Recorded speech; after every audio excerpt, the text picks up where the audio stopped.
레이아웃과 페이지를 생성하는 것에 대해서 살펴보겠습니다. 지금까지 우리가 이제 만든 건 이 홈페이지밖에 없죠. 이번에는 이제 좀 더 많은 이제 페이지를 만들어 볼 건데, 여기서 Next.js에서 제공하는 레이아웃과 페이지 개념에 대해서 배우고 그걸 활용해서 어떻게 새로운 페이지를 만드는지를 살펴보겠습니다. 이번 챕터에서는 대시보드라는 라우트를 만들 거고, 폴더와 파일들이 어떤 역할을 하는지, 그리고 이게 중첩 레이아웃을 사용을 해서 같은 UI를 서로 다른 그 대시보드 페이지들 사이에 공유가 될 수 있게 하는지, 루트 레이아웃에 대한 개념이라든지 이제 부분적인 렌더링이라든지 같은 기능끼리 묶는다든지 이런 부분들을 여기서 배우도록 하겠습니다. Nested Routing이라고 하는 건 acme.com이라고 입력을 하면 이 앱의 페이지를 이제 접속을 하게 되는 거고, 그 하위에 있는 대시보드 이제 페이지를 우리가 접속하고 싶으면 이런 식으로 슬래시를 하고 대시보드를 입력을 해주면 하위에 있는 대시보드 페이지를 접속을 하게 되고, 마찬가지로 인보이스도 이런 식으로 그 하위에 있기 때문에 대시보드 다음에 슬래시를 하고 인보이스를 해주게 되면 우리가 인보이스 페이지를 이제 볼 수 있게 되는 거죠. 그 상위에서 하위로 내려가면서 중첩시키는 이런 라우팅을 여기서는 nested routing이라고 이제 표현을 하고 있어요. layout.tsx라든지 page.tsx라는 파일을 통해서 각각의 이제 라우트에 맞는 UI를 생성을 할 수 있습니다. Next.js에서 제공하는 이제 page.tsx는 특별한 파일인데, 예를 들면 URL에서 그 도메인 다음에 루트를 사용을 하게 되면 이제 요 앱 레벨로 들어오게 되는데, UI를 렌더링을 하기 위해서 찾는 것이 요 page.tsx입니다. 루트 다음에 대시보드 이제 라우트로 들어가게 되면 하위에 있는 대시보드 밑에 page.tsx를 렌더링해서 그 대시보드 페이지가 보여지게 되는 거죠. 이런 식으로 대시보드 폴더를 일단 앱 폴더 밑에 생성을 합니다.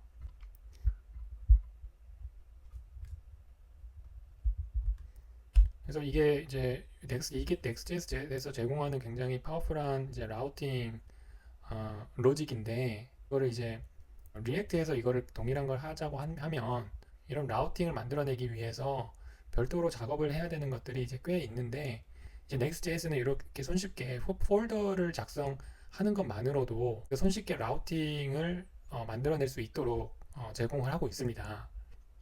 그래서 우리가 대시보드 폴더를 생성을 했고, 여기에 이제 우리가 이제 슬래시 대시보드하고 그 렌더링을 이제 하고자 하는 컴포넌트를 이제 이런 식으로 page.tsx라고 해서 이제 스페셜 파일을 이런 식으로 생성을 해주게 됩니다.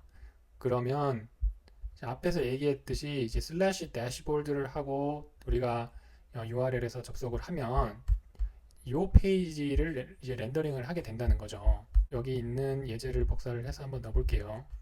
로컬에서 이제 개발 서버를 돌려서 이 대시보드 페이지를 한번 확인을 해봅시다. 대시보드를 접속을 하기 위해서는 만든 그 라우트 이름이 대시보드죠. 그래서 이 이름을 이 라우트는 이제 루트라고 해서 로컬 개발 서버를 돌리고 있기 때문에 이런 식으로 표시가 되는데, 이제 실질적인 이제 퍼블릭 도메인을 하게 되면 아까 예제에서처럼 acme.com 이런 식으로 향후에 우리가 이제 이 프로젝트를 퍼블리시를 했을 경우에 요게 이제 루트 경로가 되는 거죠. 그래서 마찬가지로 이게 루트 경로라고 이해를 하시면 되고, 우리가 아까 만든 대시보드를 접속을 하기 위해서는 이런 식으로 슬래시를 하고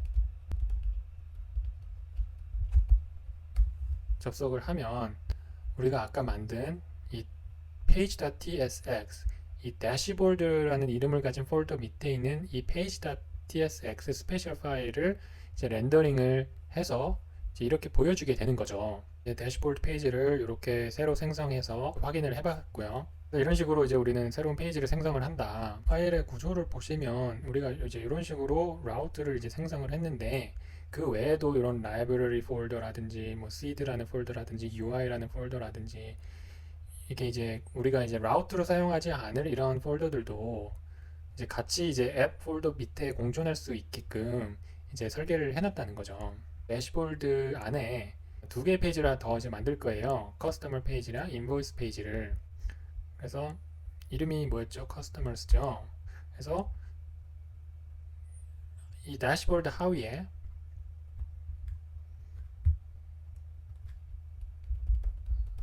이런 식으로 커스터머스를 만들고 하나가 더 있죠. invoices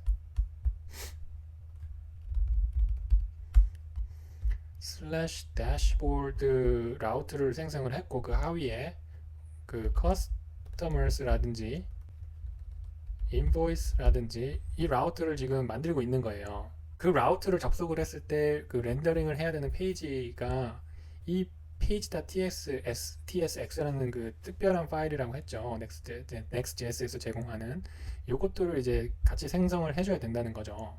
제가 카피를 했지만 이런 식으로 지금 이게 이제 customers 페이지로 쓰일 거기 때문에 이렇게 그리고 마찬가지로 인보이스 그 라우트 폴더에도 이런 식으로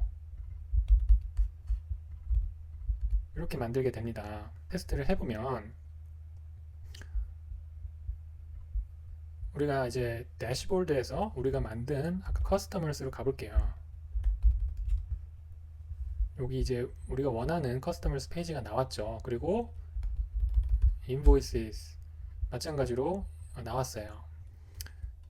그래서 우리가 방금 한 것을 이렇게 간단하게 보면 루트가 렌더링하는 페이지는 그 바로 하위에 있는 page.tsx 그리고 요거는 이제 앞 챕터에서 생성했던 이제 루트 레이아웃 우리가 새롭게 생성한 대시보드 라우트 대시보드 페이지를 위한 그 page.tsx 대시보드 하위에 customers와 invoices 라우트가 있고 그리고 각각의 그 special page.tsx 이렇게 생성을 했습니다. 대시보드 라우트만을 위한 레이아웃을 생성을 할 겁니다. 이제 루트 레이아웃과 다른 거는 이 레이아웃은 대시보드만을 위한 거죠. 대시보드 하위에 있는 다른 모든 페이지에서 이제 공유가 된다는 거죠.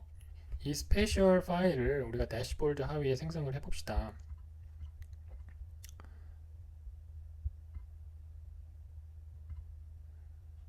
자, 아까 이제 요게 앱 바로 하위에 있는 이 레이아웃은 이제 루트 레이아웃이라고 했죠. 앱 전반에 있는 모든 페이지에 이제 이 레이아웃이 공유가 되는 거죠. 마찬가지로 대시보드 하위에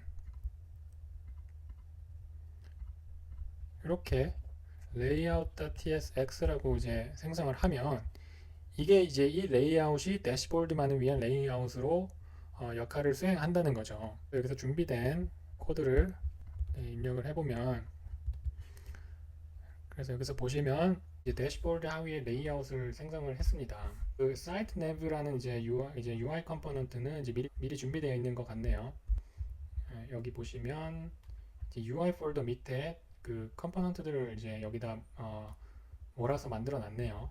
그래서 얘를 이제 우리가 대시보드 레이아웃에서 쓰기 위해서 여기에 이제 임포트를 여기에 가져왔습니다. 루트 레이아웃에서 봤듯이 이제 이 children이 있는데 이제 요것들이 이제 대시보드 하위에 있는 모든 페이지들이 되겠어요. 이 layout.tsx라는 그 스페셜 파일을 사용을 함으로써 이렇게 손쉽게 대시보드 하위에 있는 어떤 페이지든지 이 레이아웃을 공유를 할 수 있게끔 만들어 놓은 거죠. 대시보드 페이지를 한번 확인을 해보시면 이게 지금 뭘 렌더링 한 거냐면 이 레이아웃과 이 현재 대시보드 하위에 있는 바로 하위에 있는 이 페이지가 보여지게 되는 거죠. 이미 준비되어 있는 것 같네요. 한번 눌러볼게요. 커스터머라든지 이런 식으로 커스터머 페이지를 가게 되면 아까 우리가 만든 레이아웃, 이 레이아웃이 같이 공유가 되기 때문에 안에 이제 숄드러만 바뀌고 요 공유되는 이 레이아웃은 같이 쓰게 된다는 거죠. 레이아웃의 강점은 공유되는 레이아웃 부분이 이 공유되는 부분이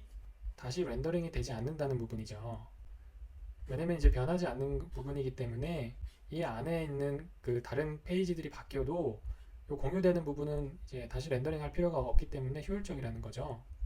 대시보드 하위에 만든 이 레이아웃 그리고 이것이 이 대시보드 하위에 있는 이러한 라우트들 커스터머 인보이스 이런 라우트들에 같이 공유가 됨으로써 우리가 이 각각의 커스터머 인보이스 페이지를 이제 방문을 할 때 이 공유되는 이 대시보드 레이아웃 부분은 렌더링이 다시 되지 않는 식으로 해서 효율적으로 공유를 하게 되는 거죠. 루트 레이아웃 부분이 다시 나오는데 루트 레이아웃에서 우리가 뭔가 변형을 시켜주면 루트 레이아웃이기 때문에 이 앱의 모든 페이지에 다 공유가 될 수 있는 거예요. 그래서 이 루트 레이아웃을 그런 식으로 활용할 수가 있는 거죠. 그 퀴즈를 풀어보면 레이아웃 파일의 목적이 뭐냐, Next.js에서 정답은 C가 되겠죠.